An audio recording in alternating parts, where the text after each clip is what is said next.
Hi, Namaste everyone. I'm Madhavi Devarakonda, Faculty and Student Services Associate from Aria University.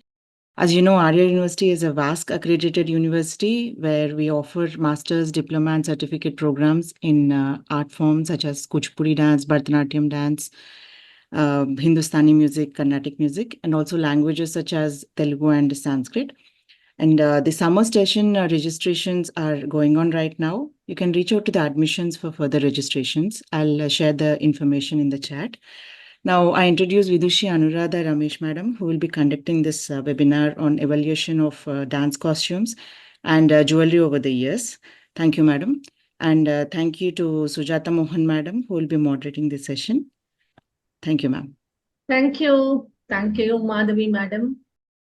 And now let us move on to the webinar, Evolution on Indian Dance Costumes and Jewelry by Anuradha Ramesh. So a few words about Anuradha.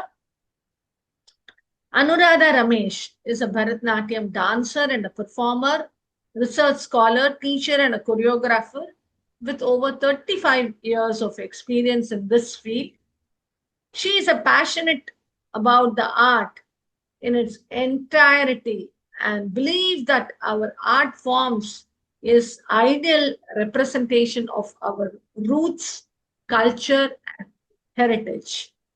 Being an artist and a researcher, she gives her the advantage of looking deeper into various aspects of the culture, understanding it, and integrating it into the art form.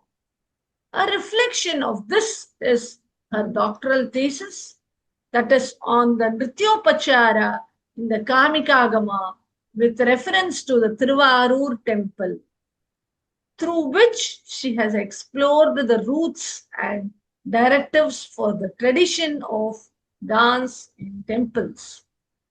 She has also been deeply involved in the effort to spread the knowledge of our arts.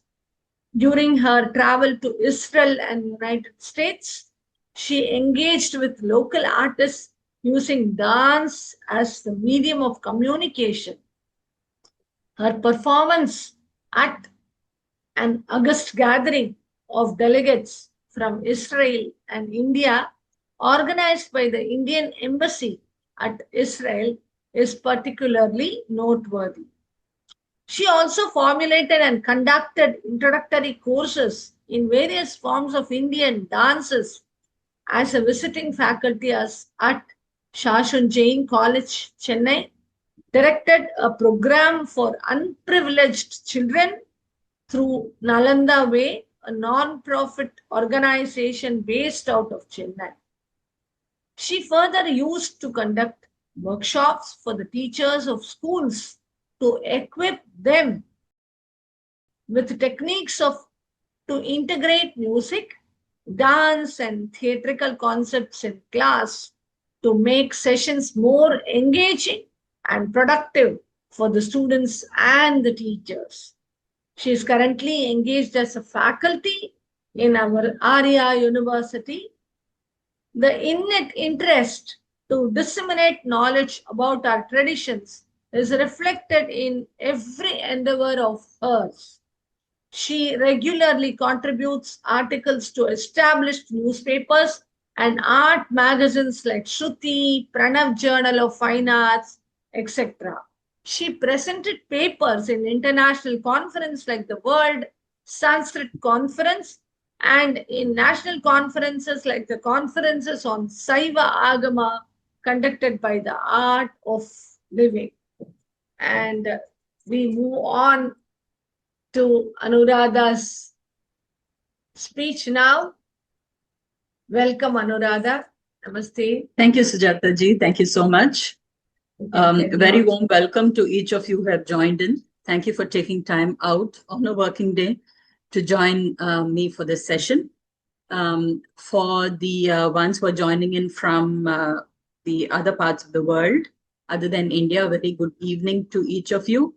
And I hope this presentation would be a good kind of end to the day.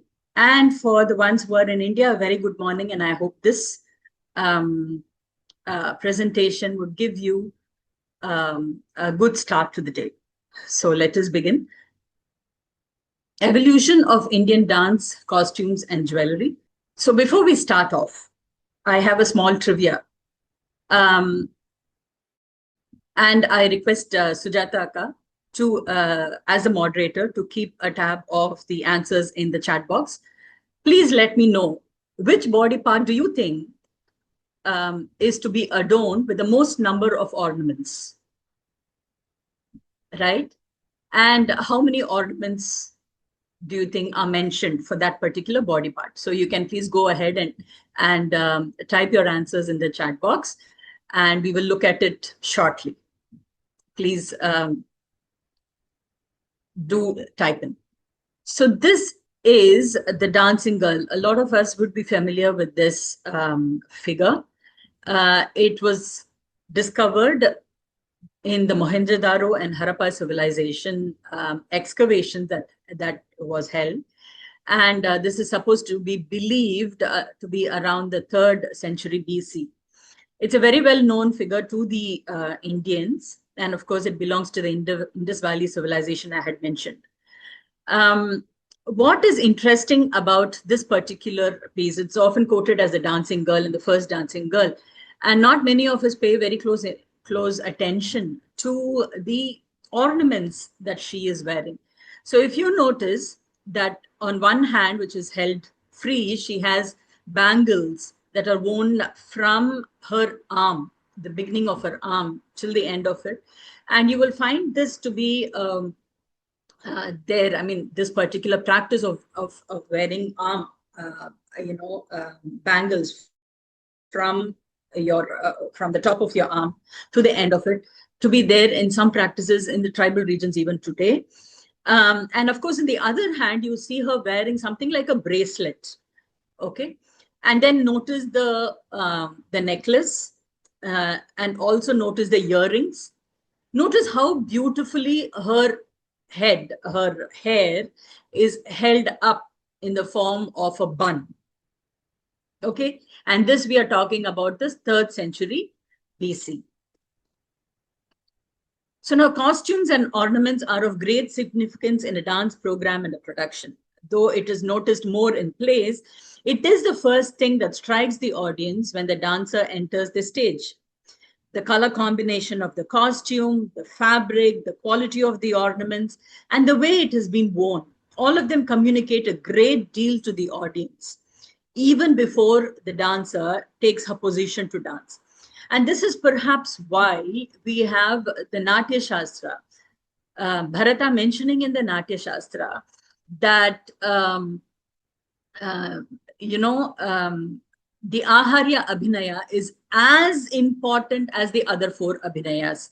I'm sure as dancers, as practitioners of dance, you would know what are the other 4 Abhinayas. Other 3 Abhinayas, the 4th one, which is the Aharya Abhinaya, is as important as the other 3 Abhinayas. Now, when we always start off as dancers, as researchers, as scholars, the first thing we do is to go back to the roots, to the Vedas. And as dancers, the first thing as Indians, the first thing that we look for when it comes to anything, when it comes to researching about anything is to first find out if it has been mentioned in the Vedas. That's kind of something that is ingrained in us, I would rather think. So in the Vedas, we find that there are plenty of references to dance and music, and to dancers and to musicians. Some of the gods themselves are referred to as dancers, like Lord Indra, the Ashwins, the Maruts are referred to as dancers. They are called as Britohu.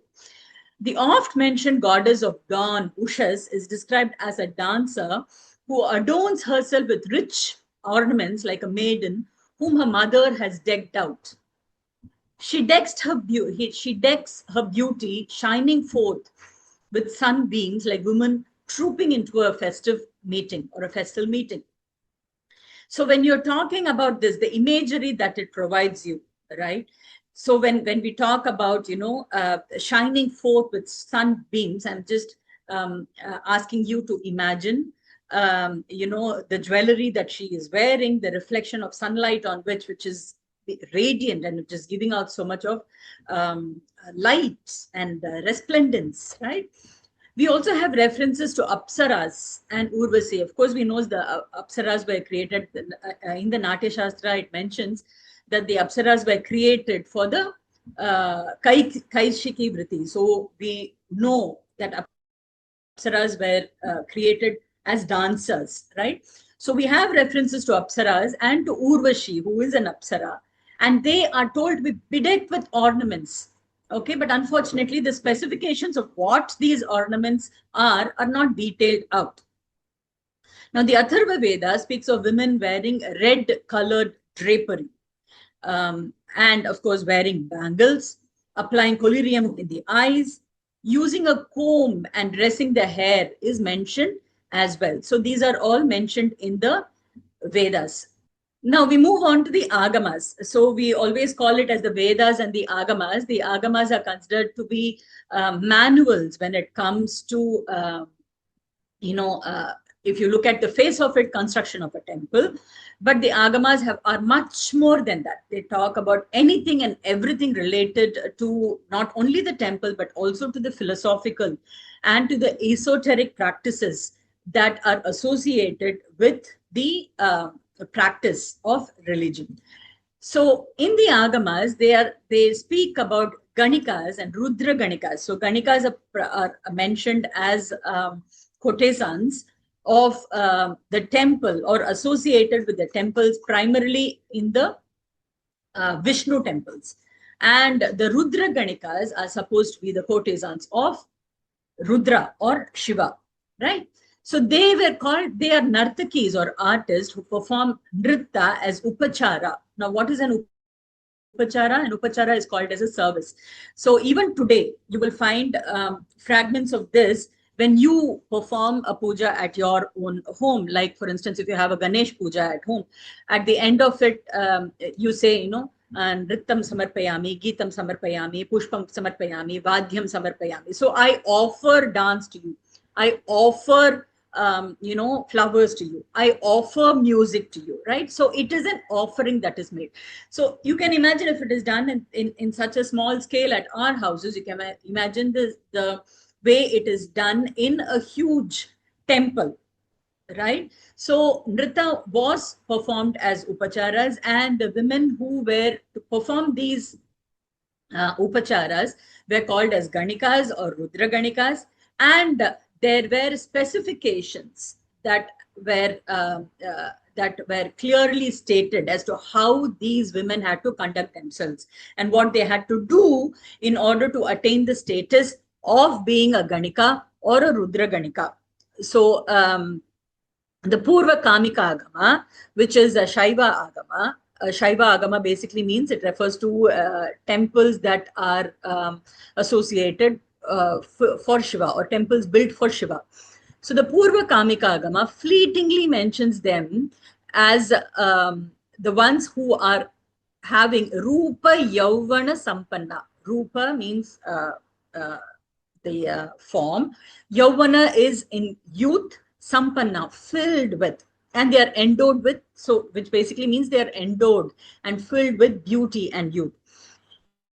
In one of the Vaishnava Agamas, the Sri Prashna Samhita, again, Vaishnava Agamas, we refer to them as the Agamas that have Vishnu as their deity. The Agamas that speak of Vishnu as their prime deity, or rather the only deity. So the Sri Prashna Samhitas, the Ganikas are described as young, beautiful maidens adorned in fine drapery and ornaments, who should wear the Pundarika or the Thiruman when they do service for the Lord. Now, Pundarika and Thiruman, of course, you would know that they are marks on the forehead. The three marks that are associated with Vishnu.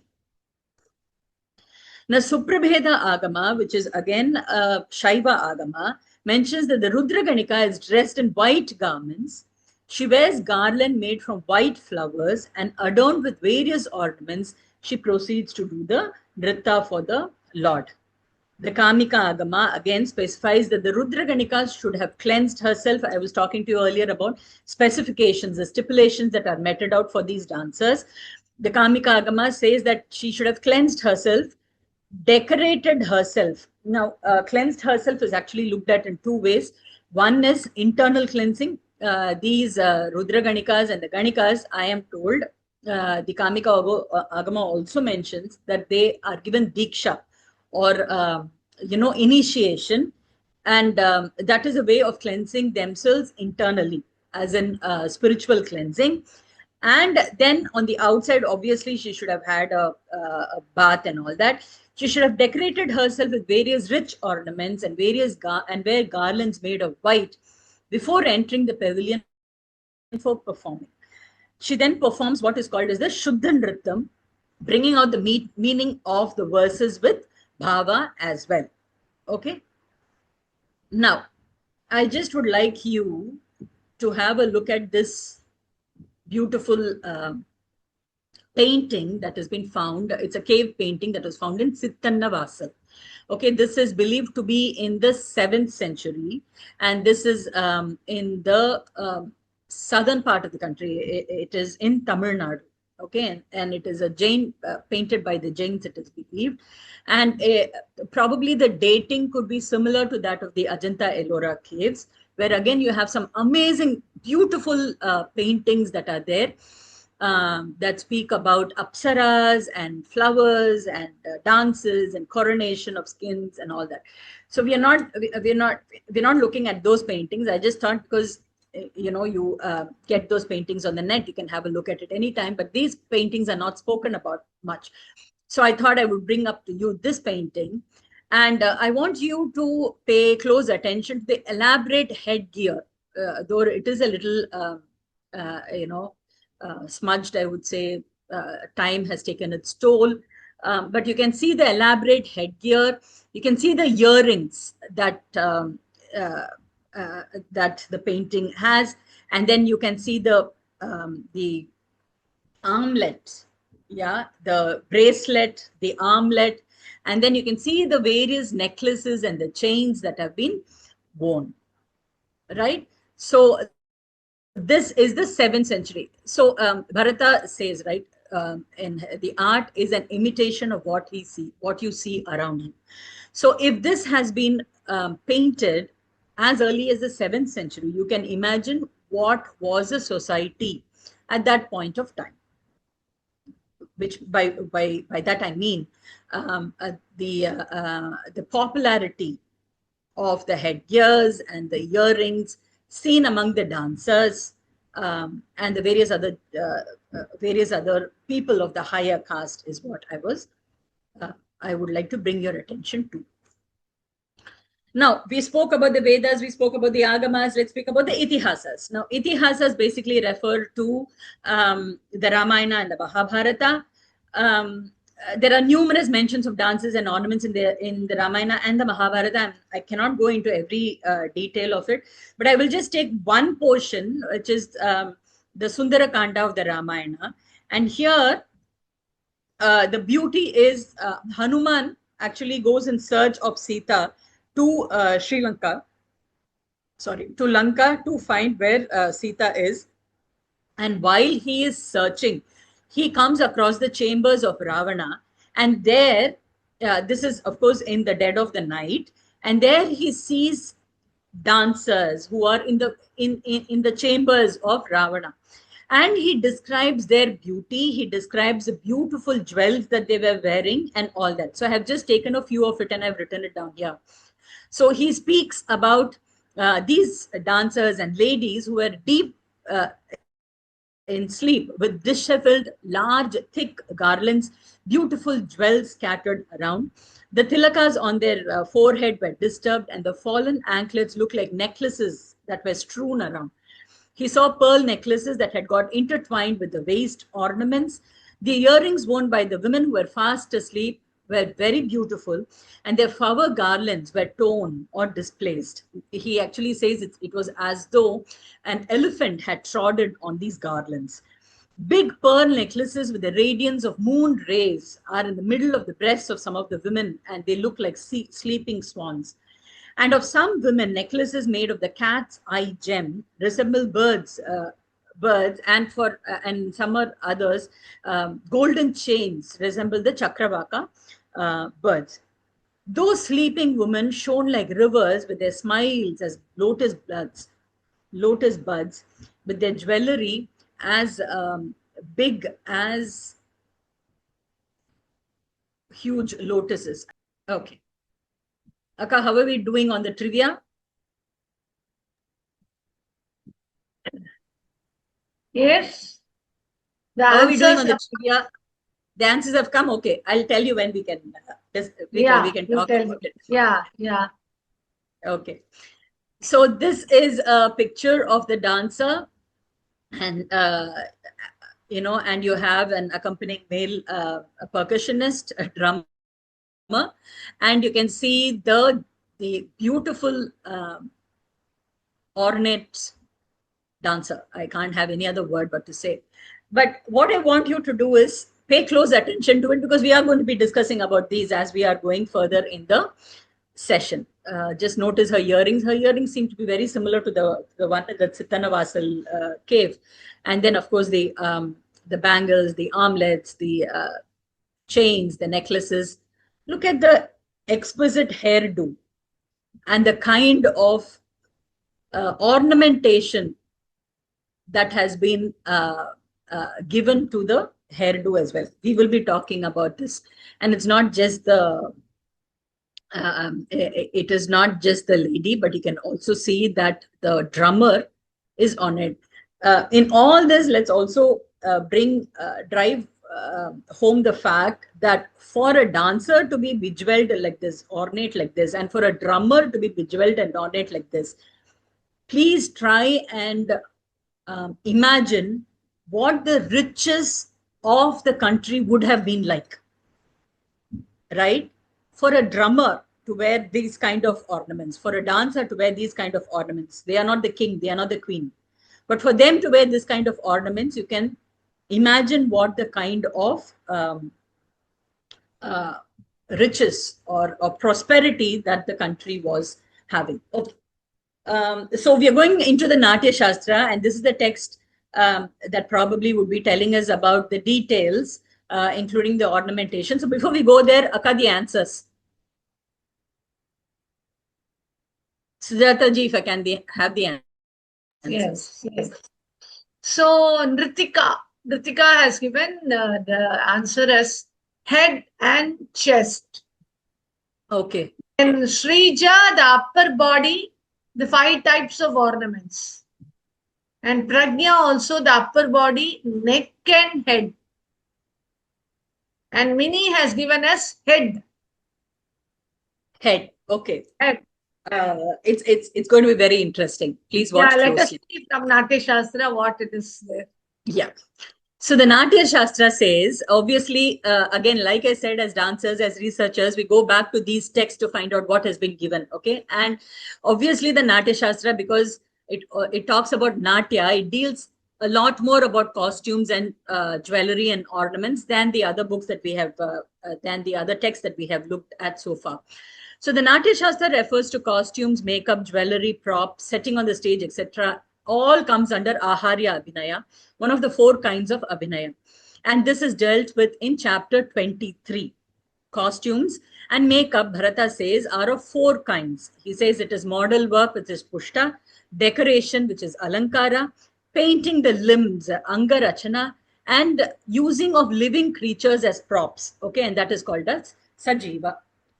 Now, the point of focus today for the purpose of our presentation is, of course, Alankara or decoration, and we'll be looking more deeply into that.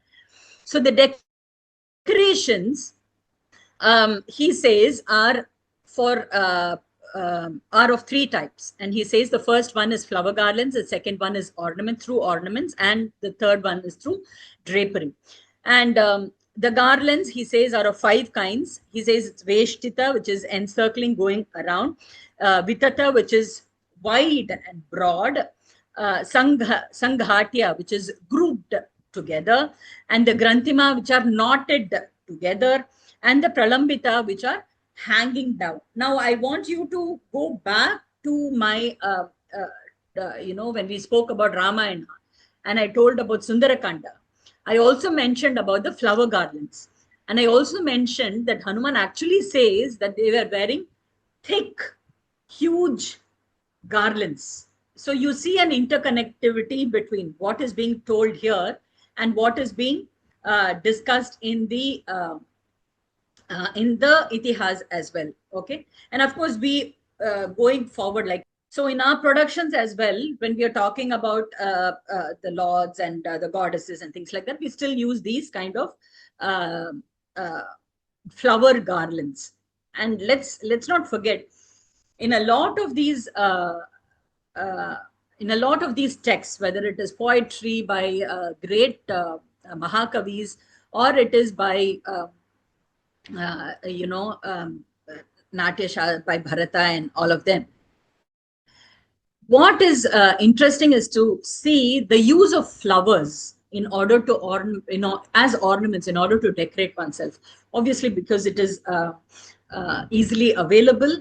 But what is also fascinating is particular flowers that have been assigned for particular times of the year, right? Like Kadamba is supposed to be worn during a certain season. And then you have Kadamba flowers being worn on rainy seasons.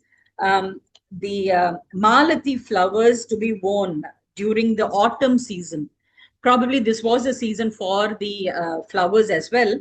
Red lotuses that are to be worn during the autumn, and so on and so forth. So there is a list that also tells you, what are the flowers that have to be used during which season.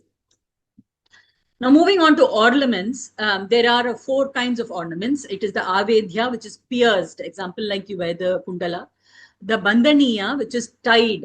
So you have, armbands, girdles that are worn around the waist. The Prakshepa, which is worn or put on, like the anklets. And the Aropa, which is just put around, like golden chains. It's just worn around, various necklaces and the hara. So these are the ornaments for men. I want to bring to your notice that there are a lot of these jewelleries and ornaments that have been given, but unfortunately, many of those terms are not even in use today, which means that it has long been out of use, out of vogue. So the ornaments for the men include, for the head, you have the chudamani. This was interesting for me because I always thought the chudamani was only owned by the women. But chudamani has been given as a crest jewel for the ornament for the head for the men. And of course, the makuta, we all know. Ornaments of the ear includes kundala, which is earrings, a pendant kind of an ornament worn in a hole in the middle of the ear, which is called the mochaka. The ornament worn on top portion of the ear, which is the kila. Ornaments of the neck include pearl necklaces like the muktavali, a snake-shaped ornament called the harshaka, a golden neck chain called the hemasutra. Ornaments of the fingers, a type of ring with chains. Yeah, it is called as kataka, and a finger ring, which is angulya mudra, which is basic ring that we wear. Ornaments for the forearm include the armlet, which is the valaya, and a similar ornament that is called as the hastapi. Ornaments for the wrist, which is the bracelet, the ruchika, in the form of bangle, which is called as the chulika or chudika.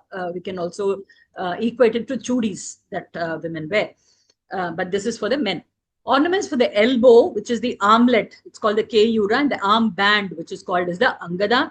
Ornaments for the chest include 3-string necklaces, which is the trisara. Ornaments for the body include pearl necklaces, mautika hara, flower garlands.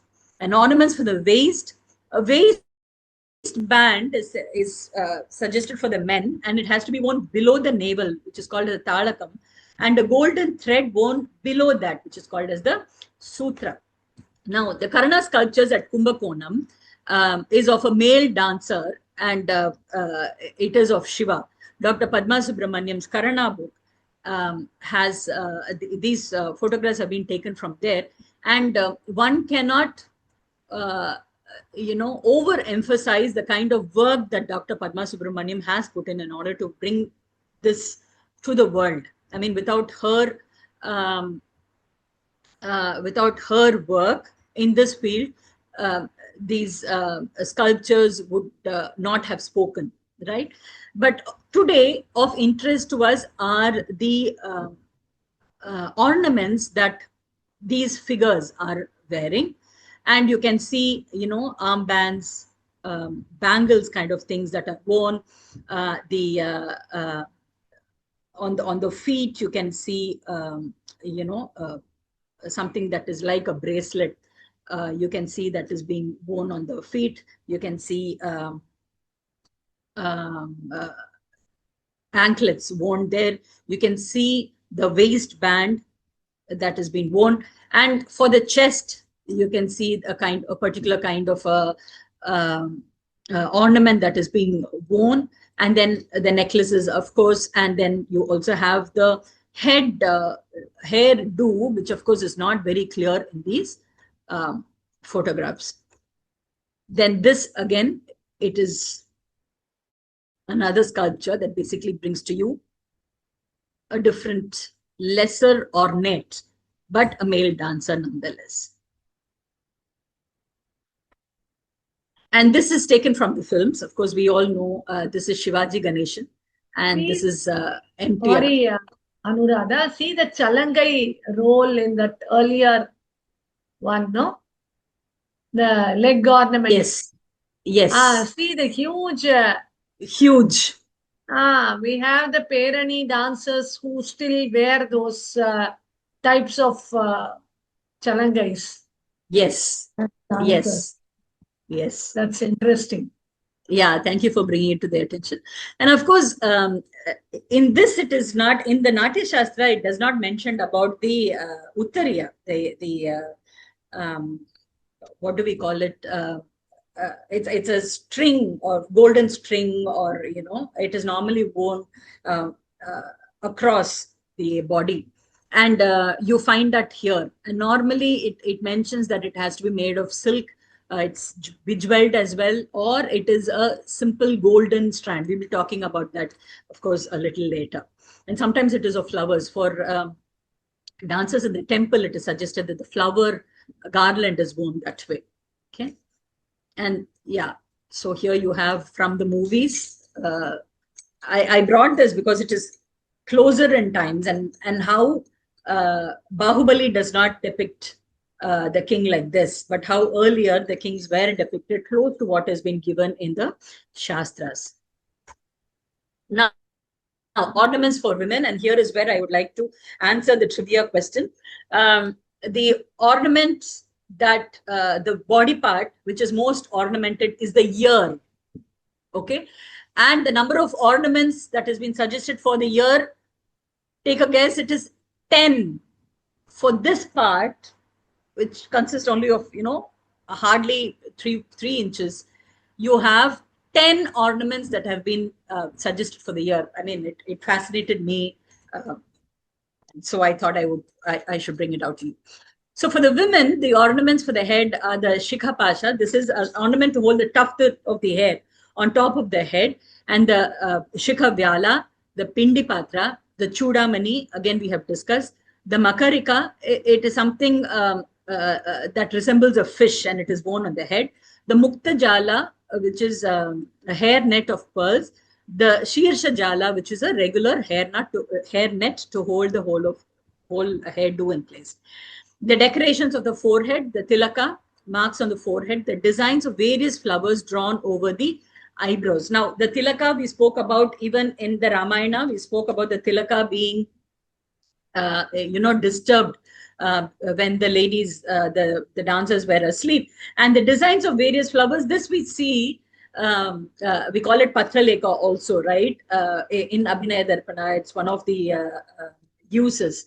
So when we to dress above the eyebrows and in the cheeks and all that, we use Tripataka, and this is the genesis for it. Designs for various flowers drawn over the eyebrows and sometimes on the cheeks as well.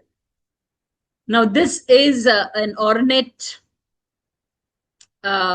sculpture of a dancer. This is, of course, from Hampi Halebedu, the Hoysala dynasty, and this is anywhere between the 10th and the 14th century. I just want you to pay close attention to the hairdo, the armlets again, the chains, the bangle, of course, the waistband, girdle, and then the anklets. Of course, we'll be seeing more of it. The ornaments for the ear, here we go. It is a kundala, which is the earring, the shiki patra, which resembles the tails of the peacock embellished with gels. I think we have something like this that is back in fashion, something that is worn like this. It goes all the way back, tracing the corners, the edges of the ear. And then we have the karnika, which is again a form of earring. The karna valaya, which is worn on the lobe of the ear. The patra karnika, which is the earring in the shape of a leaf. The aveshtika, we don't know what it exactly means. The karna mudra, the karno tilaka, which is again worn on the top of the top part of the ear. And the ornaments that are hung by a string, and ornaments that are danta patra, which are basically set on ivory. So these are the ornaments for the ear. And for the ornaments for the neck, we have the muktavali, which is the pearl necklace, the vyala pankti, which is like a snake, right? Again,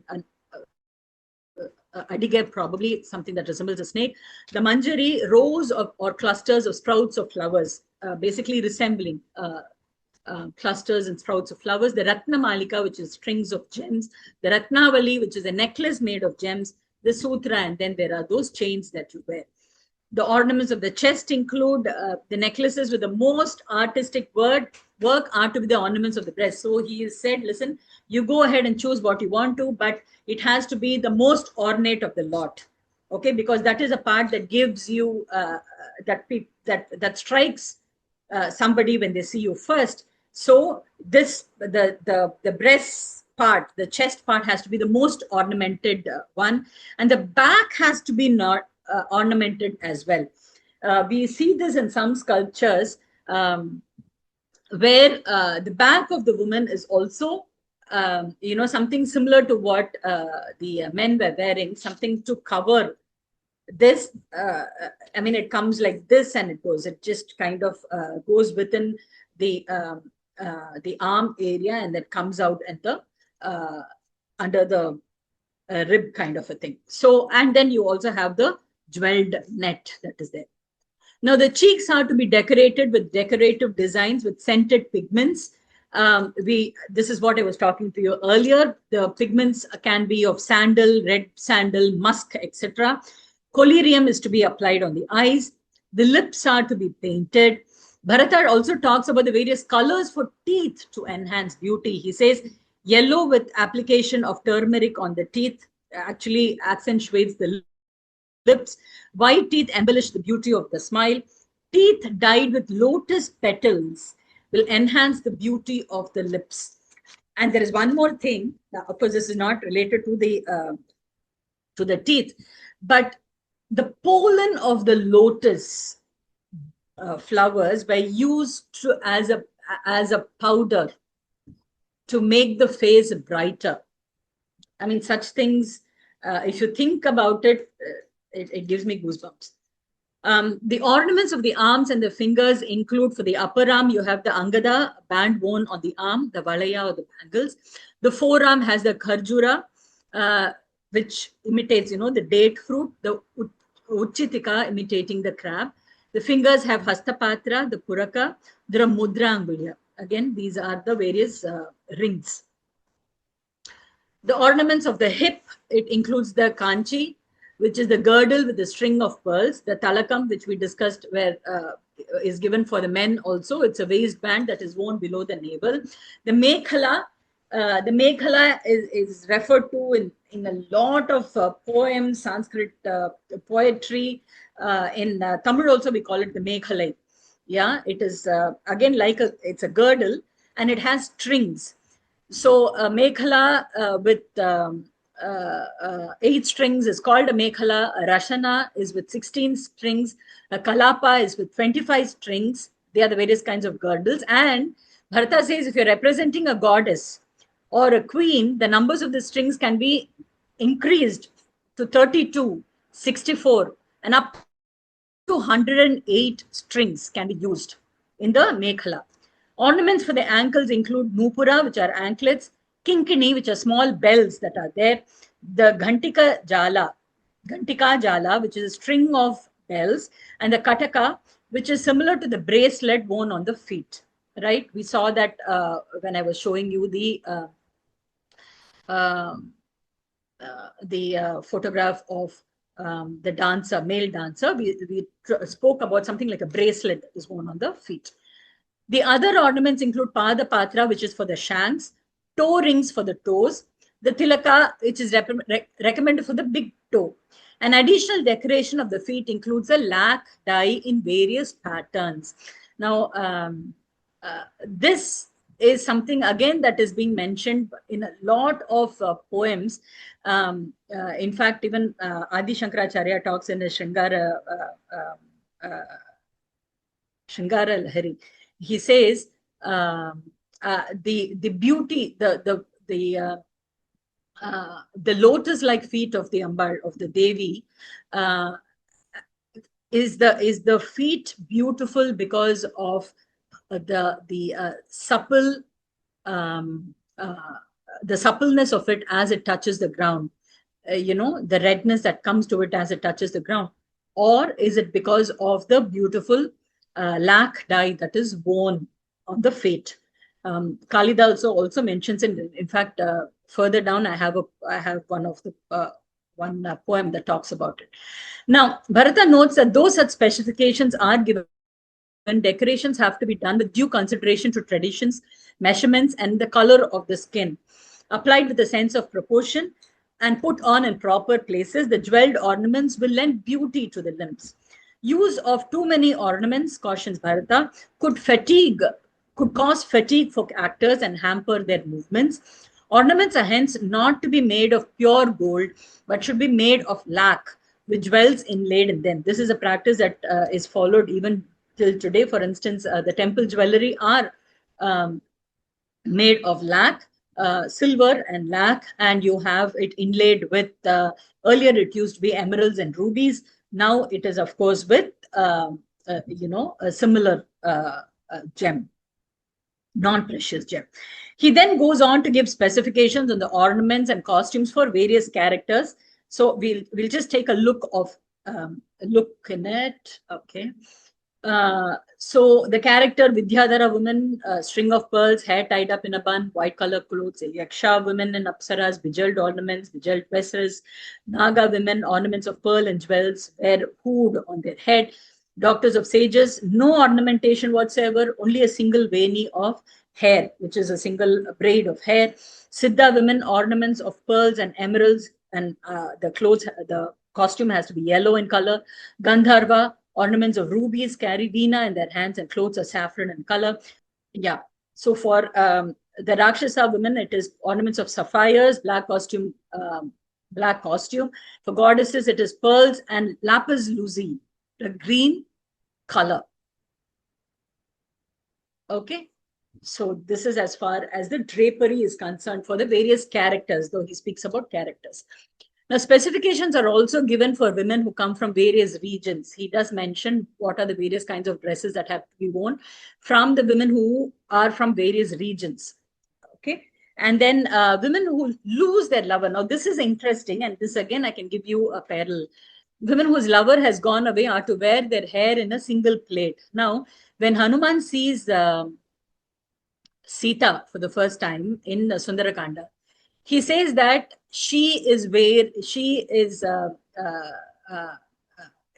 single eka veni dhara, he says. So she is wearing a single veni, braid of hair, and she is wearing unclean clothes.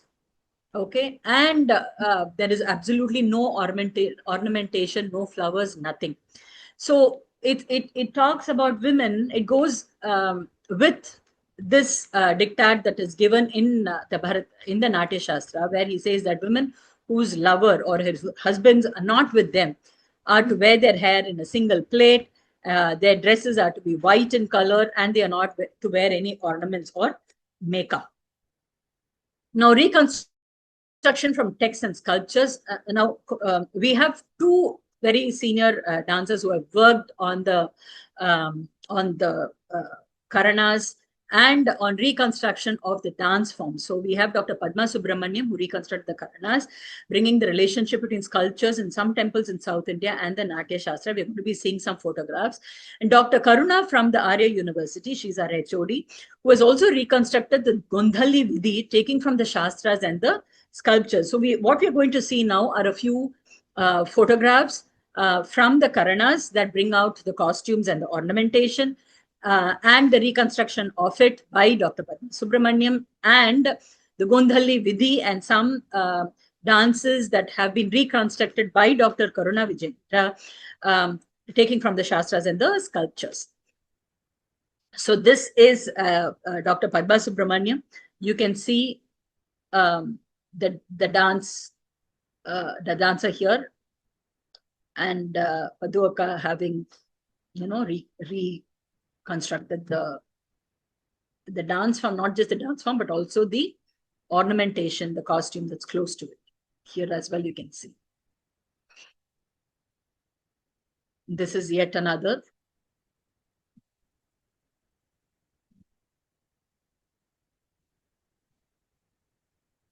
Now, this is called the Kumbha Nritya, and this has been reconstructed by Dr. Karuna Vijayendra.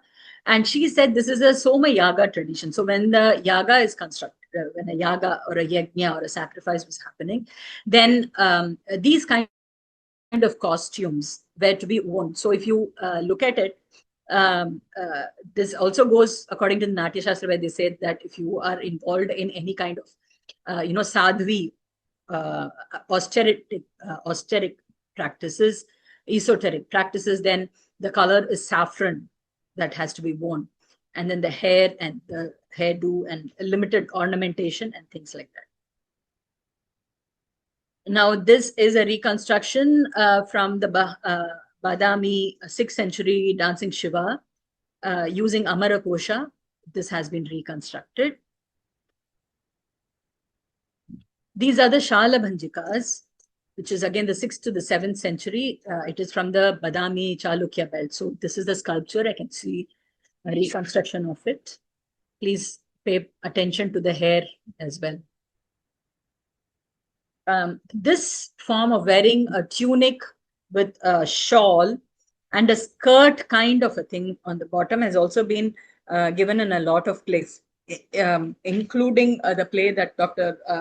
Padmaja Suresh was mentioning the other day, which is called as the Katha Sarita Sagara by Somadeva. So this seems to have been one of the kind of costumes, you could say, that was worn. Another one. Please notice the Uttariyam kind of a thing that is worn across the chest. Yeah, this is the Gondhali Vidhi. And this is, you can see this in the sculptures of the Hosala dynasty. You can see the veni, the hair as to, like this. This reconstruction has been done by Dr. Karuna Vijayendra. The use of drums here as a prop, and you find that being taken here. The hair, check the hair hairdo. Of course, here it is a use of a screen kind of a thing behind, if you see this. And that has been reconstructed, and I can show you this, the hairdos.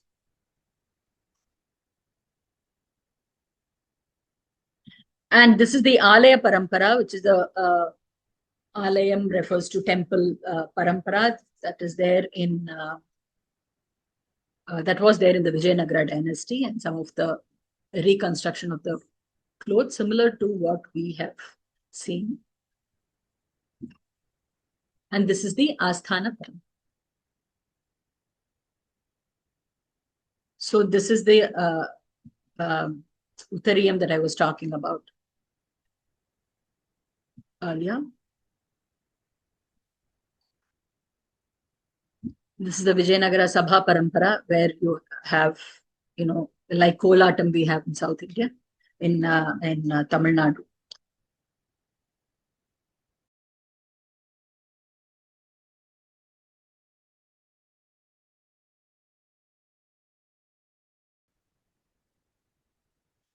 Now, costumes and decoration dealt with in literary works. I just wanted to quickly bring a few poems, verses rather, that bring out the beauty of, I don't know whether it is the beauty of the dancer, the beauty of the, what do you say, the ornament, or the beauty of Sanskrit. So I just had to bring it. In Meghaduta, Kalidasa speaks about the dancing girls who performed during the evening puja at the Shiva temple in Ujjain. He says, Padanyasehi. Shall I read it out? Yeah. Padanyasehi Kwanita Rashana. Rashana. Kwanita Rashanas Tatra Leela Vadhutai Ratna Chaya Khachita Valibhir Chamaraihi Klanta Hastaha Veshyas Tvato Nakhapada Sukhan Prapta Varshagra Bindun Amokshante Tvai Madura Shreni Dirghan Katakshan. Okay, on receiving the first drops of rain, the dancing girls with their waist zones, which are talking about the hips, jingling at the planting of their feet while dancing, and with their hands fatigued by the chauris. Chauris are chamaras, chauris are all, so they have handles. Yeah, it is like a fan kind of a thing that has handles and that is held with. And these are gracefully waved and having their handles covered with the luster of gems. These women will cast side glances long like the rows of the bees. Now, that being the meaning that is given, what is beautiful and to be understood is, now these dancing girls are dancing at the Shiva temple and they are wearing ornaments including the waist belt, which is the girdle, and the hands, in their hands they have these chamaras and the chauris and all that, and the dazzling gems. We don't know whether the ornamentation of the bangles, right, wearing the bangles that are bedecked with gems, were giving that splendor, lending the splendor to the chauri, or the chauris themselves were so bedecked that it was giving them that radiance. And these women, because of their placing of their feet, the girdles in their waist made that beautiful tinkling, jingling sound, and which went with the anklets that they were wearing. And these women will cast, when the first drops of rain fall on them, they will cast eyes at you, longing eyes at you, which will be like a row of bees. Okay, and in the Malavika Nimritam, the king falls in love with the dancer Malavika. Okay, after having seen her dance, he says thus: Vamam sandis timita valayam nyasya hastam nitambe kritva shama vitapa sadrisham srastamuktam dvitiyam padangushta lulita kusume kuttime patitaksham nrittadasyaha stitamatitaram kantam jvayat ardham. The left hand, so she's basically standing like the dancing girl position. She's basically standing with one hand loosely extended and the other hand on her hip. So he sent the left hand with its bracelet resting on the wrist, placed upon the hip, and the right hand hanging loosely down like a branch of the shama creeper, the eyes cast on the pavement where the flowers are pressed by the toes of her feet. This, her posture with the upper part of the body stretched upright, is far more attractive than her dancing. And he goes on to talk about the feet. I told you about the feet and the red lac that decorates the feet. So he goes, Anena tanumadhyaya mukharanu purara vina navamburuha komalena charanena sambhavitaha ashoka yedi sadya eva kusumairna sampatsyase Vritavahasi dohadam dalita kami sadharanam. Honored with her foot, delicate as a fresh lotus, and the loud tinkling of the jingling anklets by the slender-waisted one. O Ashoka tree, he refers to the Ashoka tree.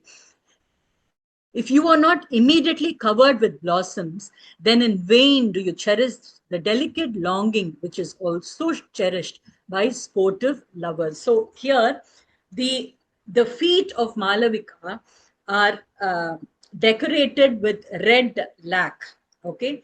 And the tradition goes, or the belief goes, that when a beautiful maiden who has anklets with decorated feet, so which obviously means all the decorations that are to be meant to be worn on the feet, including the anklets and the nupura and all of that, and with the decorations made with the red lac, when she touches or kicks the Ashoka for a period of time, I think it is about 4 to 5 days, then the Ashoka is supposed to come with its blossoms. It's supposed to blossom immediately.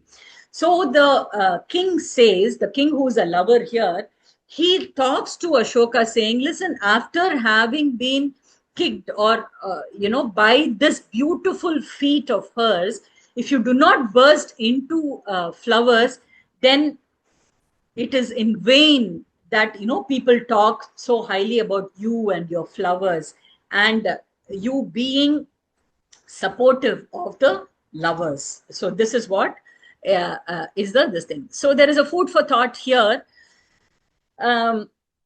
Is the ornament lending beauty to you, or are you lending beauty to the ornament? Think about it. It's something that we can discuss about later. Now, some reconstructed hairstyles. This has again been shared. Dr. Karuna Vijayendra was very kind enough to share these with me.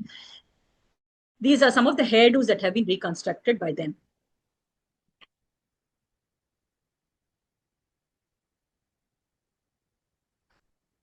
Now, the next trivia. Women use 3 ingredients mixed together to redden their lips. Do you know what they were? I'm talking obviously about earlier times. So tell me if you know what were the ingredients that were used to redden the lips of the women. Now we move on to the British era and the post-British, and then we start addressing all of these dancers at Devadasis. Now in this photographs, you're going to be seeing 2 dancers. Now this is, as per the Agamas, I did mention that the women are supposed to wear white, and they're supposed to have white flower garlands when they enter the pavilion. So there are, I take the opportunity to talk about 2 different types of dancing that happened in the temples. One was done by the Rudra Ganika, who was again initiated, but in addition to that, she did not leave the premises of the temple. What she did was, when it was her duty to perform, she used early in the morning, 4 o'clock in the morning, her duty included her going to the temple tank, having a second bath. The first bath she would have already had, she would have cleansed herself physically and cleansed herself with the Diksha that she's been given, Diksha mantra that has been given. Then she comes to the temple tank, and then she dips herself in the temple tank, and then she drapes herself in white sari, not wearing any upper garments. So the draping is done quite from the chest down. And then she wears Rudraksha, right? The Rudraksha, because she's a Rudra Ganika and she's married to the Lord Shiva. She wears the Rudraksha on her chest, or rather she ornaments herself with Rudraksha, and then she ties her hair in a bun. Okay, and then she goes to the temple, to the Garbhagraha, and when it opens, that is one of the first things that the Lord sets his eyes on. Or rather, she is one of the first things that the Lord sets his eyes on. Right? So that is how the Rudra Ganika was. Now that is a daily practice, which is called as a Nityotsava. Every day function, she was supposed to be there. Now, there is also something that is, during festivals, there were other women who were associated with the temple or also married to the Lord, who were also dancers, and they could perform when the Lord was taken out on procession during the annual festival of the Lord. So here is one such occasion where you can see the Lord being brought out. This is Lord Vishnu who is being brought out. You can see the Tiruman that is being born, and you can see the ladies who are performing there. So the popular patterns for the drape seems to be, dotted patterns or striped patterns. You can see the leg, what do you say, the anklets worn, and the bangles, the armbands, the necklaces. You can see the ears. They are actually covered. So many earrings, so many different types of ornamentation for the ear. And then, her nose is bedecked and so on. And here we have another procession. This is Hanuman, Vishnu, of course. And then you have so many dancers who are dancing. You can see the armbands here. You can see the mekhla. And again, blouses are worn. You can see stripes with borders being the popular design. Sometimes, I guess, even plain ones with borders are being worn. And this is a water miniature of a dancer with the Natavanar and Periyamelam accompaniment. This is 1758 painting, where we again see the dancer here. The picture courtesy is by Donovan Robert from the World Press. You can see, my God, look at the ornamentation of her hair, the ears, the hands. Chinnamelam, right? Yeah, Chinnamelam. Sorry. This is Periyamelam. I'm sorry. It is about the Periyamelam and the Chinnamelam. Okay. No, the Periyamelam is not there. It was in a different photograph. This is the Chinnamelam. I stand corrected. Okay. I'll make the change. So this is the dancer. I mean, each of these paintings are so beautiful that I don't want to move away from them. But this is again during a festival. As you can see, these fireworks that are being there.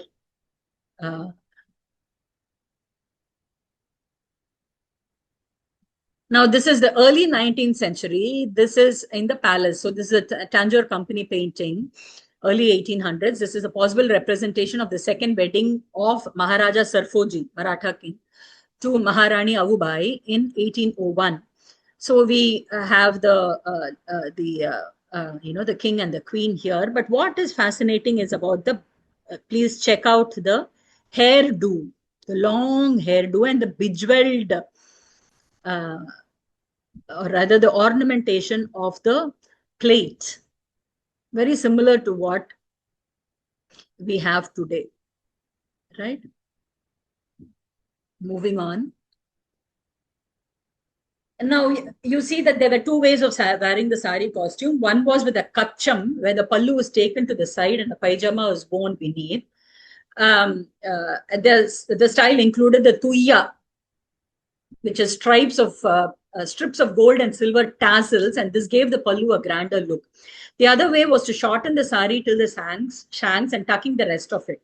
Here also the pajama was worn underneath.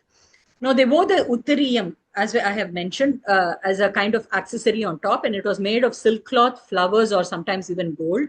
The Tanjore school of dance still wears them when they perform. If you see Sudharani Raghuvati, I will have a photo of her that's coming. You will see the uttariyam. Now, having a pleat in front seems to be a broken tradition since ancient times. The material of these pleats are varied. Sometimes a stiff material has been used, as we saw in some of the sculptures, and sometimes it is in a soft material like the silk. Like here we see the uttariyam made of flowers, and we see the pleats in front, and of course the pallu has been brought to the side.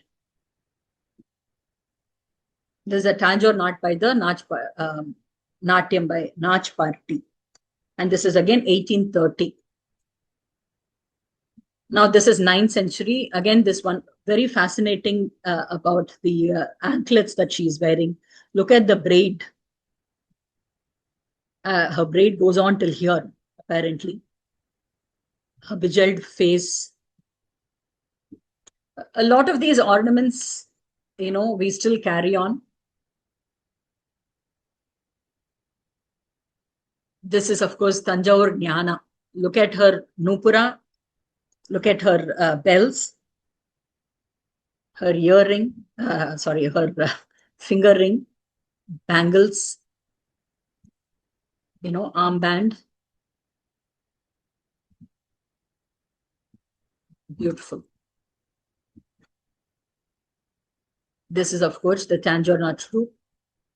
Again, stripes with the tuya, pleats in front, pajama worn down, ornamentation, of course.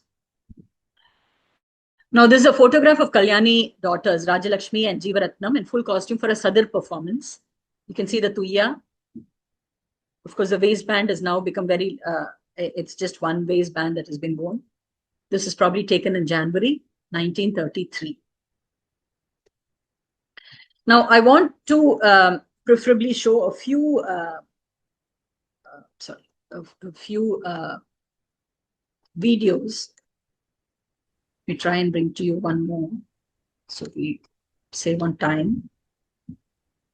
This is Kumari Kamala. Are you able to see? Are you able to see? Yeah. Okay. This is Kumari Kamala. Look, please check the ornamentation and the costume. She was called as Baby Kamala then.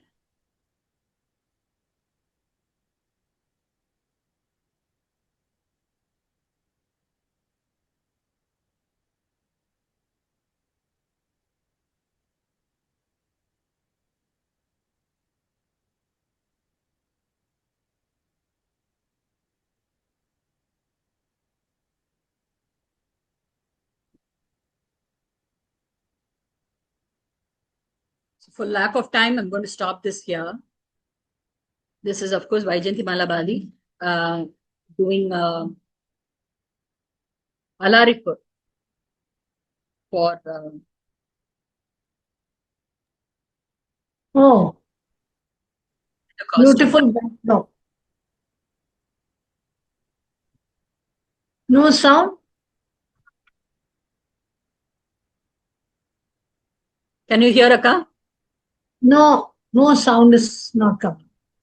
Possibly. See the costumes.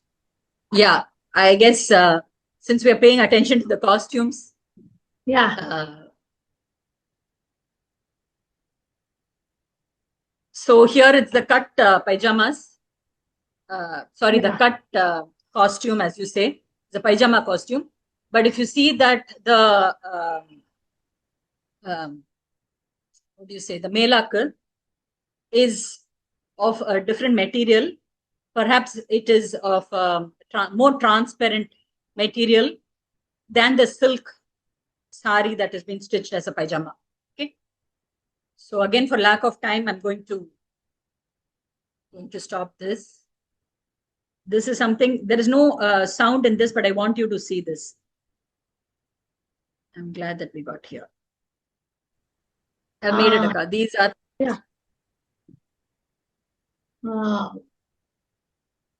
So you can see the costume. These are Devadasis. This is an arch party. And they're again doing, I'm sure you'll find out what they're doing.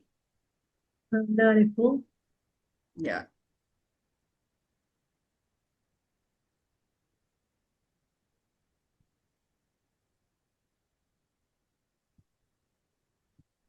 Yeah, dancing in some carpet. See? Yes, it is in the garden of the Baroda king and queen. Yeah. But I want you to pay attention to the costume. They will be doing a turn now. When you're talking about the kacham, I want you to have a look at it. So here you can see the pajama is being worn beneath. The tuya can also be seen. And of course, this thing is in front. The frills are in front. I mean, the pleats are in front. Look at the back. Did you see the kacham? Yes.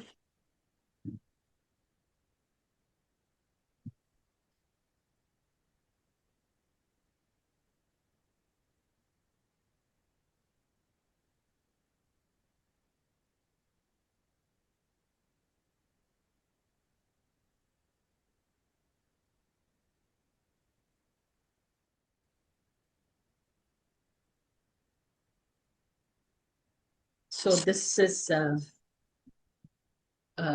was something that I wanted all of you to see. Oh God. Okay. Oh, it's Can time, we is it? Yeah. Okay.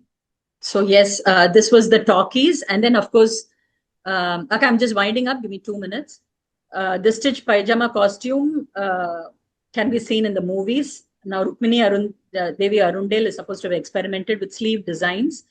Bala Saraswati, however, preferred wearing sari costumes only. She wore the regular sari. Though earlier, initially, she seems to have experimented with the pajama, but on later years, she just wore the sari and danced to that. Now, during Arangetrams earlier, the stitched pajama costume used to be worn for the first half, and the second half used to be cut sari, as they used to say, and or the skirt costume. Okay, so this is Rukmini Devi Arundel, and this is Bala Saraswati. And of course, we have Dr. Padma Subramaniam, Dr. Sudharani Raghupati, Chitra Vishweshwaran. This is Ms. Leela Sampson, and this is Roja Kannan, all just to bring the idea of costumes. And this is, of course, me. So I would like to end by saying many contemporary styles can be seen today. Over the years, one can notice ornaments going the minimalistic way, experimenting with different kinds of ornaments and different ways of draping a sari of dance has kind of become the norm. While change is the only constant, one must be careful. Is the change an extension of your own belief or self, or is it something to go with the popular? So my thanks to Aria University, my department, and to Dr. Sharda Narayan and to Jitendra Harshul for giving me the photographs and all that. So yes, thank you so much. And questions? I think there is one trivia for which I have to give you an answer.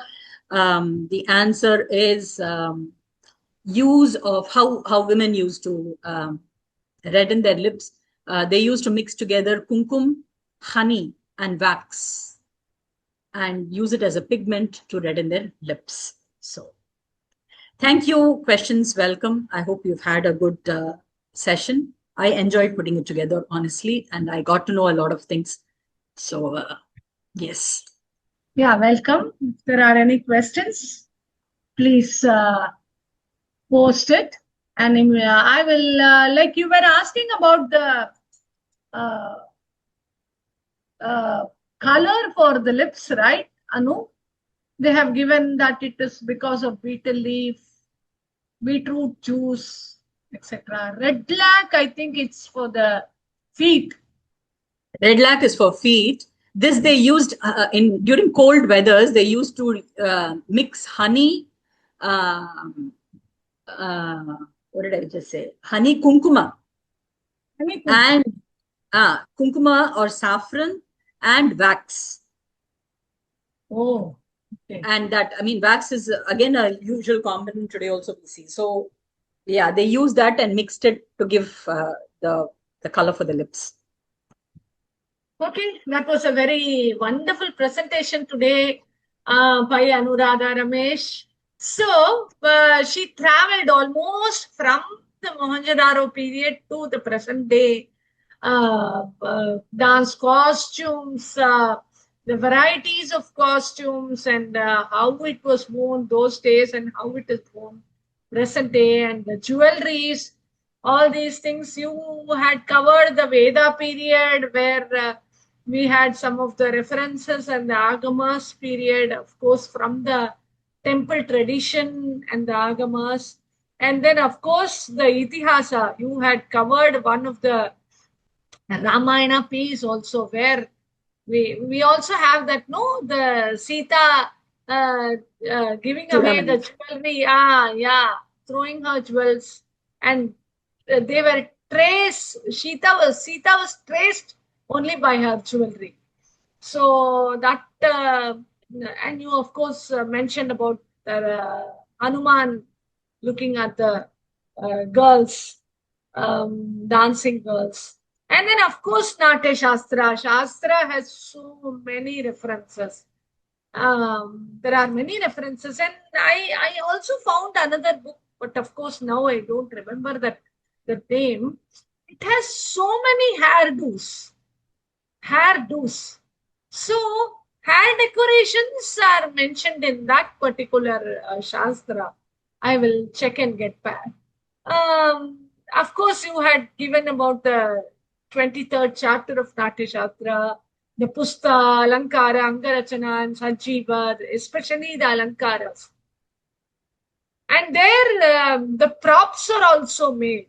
How to make the prop is also their complete detail. And of course, the sculptures, Karana sculptures, and the Gaundali Vidhi, the sculptures, the dancers reconstructed, the costumes reconstructed. And you also mentioned about the shlokas from the dramas, especially the Kalidasa's dramas. In Shakuntalam also there one sloka is there where she is just leaving her hair loose and sitting without even makeup and everything when she missed her husband. That is, he, Dushyanta, forgot her. So that is also a Virahotkandita, Proshita Padrika type of Naika, where he had gone for some other work. You covered all those, the drama, and of course the Sadhiri dance, and today's Bharatanatyam, present day Bharatanatyam. It was really interesting. And so obviously, if you see, no, there were, some Nritika has asked, obviously there were no tailored costumes. Yeah, of course, many were stitched, maybe hand stitched at that time. So they have their, the dancers in Baroda Maharani's palace, were their costumes tailored or not? Looks like they have draped their costumes. Nritika It was more of a drape. I don't think stitched costumes came into play till much later. I think it's only after the coming of the talkies and the use of that. And we have to understand one thing. The difference is when you have in Sadhar dance, as it was, when the ladies dance in the lawn, or it was a Nach party or something like that. The sari was only draped in that particular manner. Stitching and all that, costuming and all had not entered into that arena as yet. It was there in the movies. It was there as costuming in the movies and in the talkies, as we said, but not in the regular practice of it. That's what I mean to say. So it does look, because the kacham, the way it has been worn, it is not possible to stitch it like that. So it was draped. It was a particular kind of drape. I don't know if it is, people know about it yet, or it's again one of those lost things, we lost with time. Yeah. I just have a continuation question, ma'am. This is Shrija. So the today's day Bharatanatyam costume usually does not have the kacham. The Kuchipudi has it.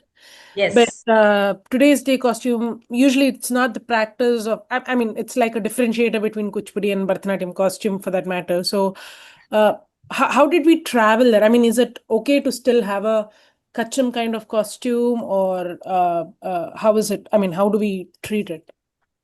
So I don't know whether you've noticed a lot of the costuming of Paduaka. If you look at some of the costumes that she does, it has kacham. She has with the kacham only. So I think over a period of time, Bharatanatyam dancers, we have dropped it. And let me also tell you, when we speak about Bharatanatyam, Kuchipudi as different forms of art, it has come, it's a later or closer to the date distinction. Else, if you see, even when the British, till 1947, when this geographical boundaries were actually drawn. If you see during the kings, the ruling of the Maharajas, the kings and all of them, Andhra was very much part of Tamil Nadu, as Tamil Nadu was part of Andhra. So our cultures are very, very similar in that sense. So we have decided to drop the Kacham from Bharatanatyam. I think it is just an evolution, and to distinguish it from the Kuchipudi style. But Paduaka, having said that, Paduaka still, in many of the costumes I have seen, prefers wearing one with the Kacham, and there will be a step fan in front. Sujata Akka, being a direct disciple of Paduaka, can corroborate. Yeah. Okay. That's nice. Okay, I think let's finish with this.